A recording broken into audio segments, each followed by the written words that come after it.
Hello everyone, this is my first tutorial and I'm going to show you how to input your name into another output line. Now, I assume you already have your project online, you have a new project working. Now let's write include IOStream.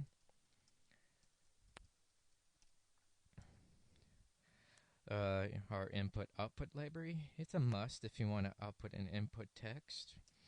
Now let's add using namespace, std with a semicolon. Pretty much our standard library for std. Let's skip another line. Let's add into main, left and right braces. And skip a line again. Then you would want to add a left curly bracket. And I skip a line. I usually just tab it so I make it more neat. And now let's start coding our main function. First, you want to add a string. So, okay, let's add a string. You can name this you can name this A, X, or Y, like any simple character, because really you don't want to add like a big name. I don't even know if it works, but I don't do that. I just don't do that. Okay, so I named the string X. You add a semicolon at the end, or else you get an error. Let's go on the next line. Now I want to see out. See out is the output. Now I do a space and then two left arrow brackets, and then do a space again, then add a quotation.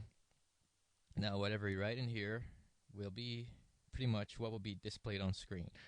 Let's say I want to write, what is your name, colon, space, quotation, then semicolon, or else this won't work. Now skip a line. Well, I didn't mean to skip a line, just go on the next line. Now this is going to be maybe something nobody really knows, but here's get line. Oops, not get lion, get line. This gets the entire line. Well, I'm not done writing that code yet. Now I add a left brace, then I put C, comma, X, right brace, semicolon. Now I want to talk about what this thing does. Pretty much what this statement does, it grabs what you input beside this when you execute the program, and this will keep it in memory for the next line. So now let's do that now. Next line. Let's output another text. See out. Two left arrow brackets.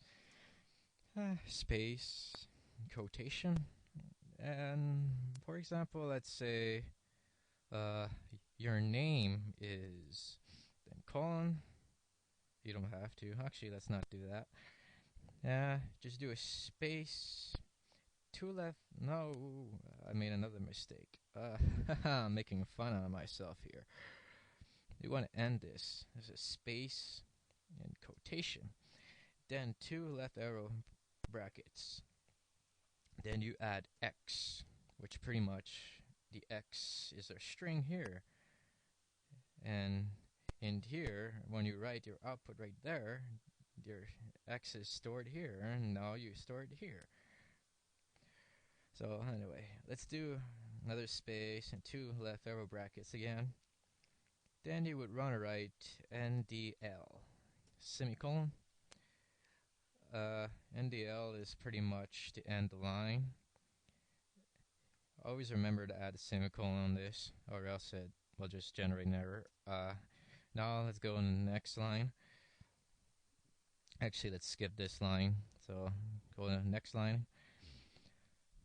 And here's something I want to talk about system pause with a semicolon as well. Okay, this function here is actually a CMD function, which is in command prompt to be more precise. Well, here's a neat thing. This works in a C++ compiler, or maybe other compilers. I don't know. I never tried it out. But this is an excellent way to pause your screen instead of having to compile, execute a program, and then it just shuts right on you instantly. Well, this will halt it, will not let the program end without you having to prompt any key on your keyboard. So, really handy to have around. This is pretty much what I call temporary, since when you get deeper into C++, this will be completely useless. But, I mean, very deeply into C++, after the basics. Okay, I'm done with this. Let's go to the next line. Now, let's add return.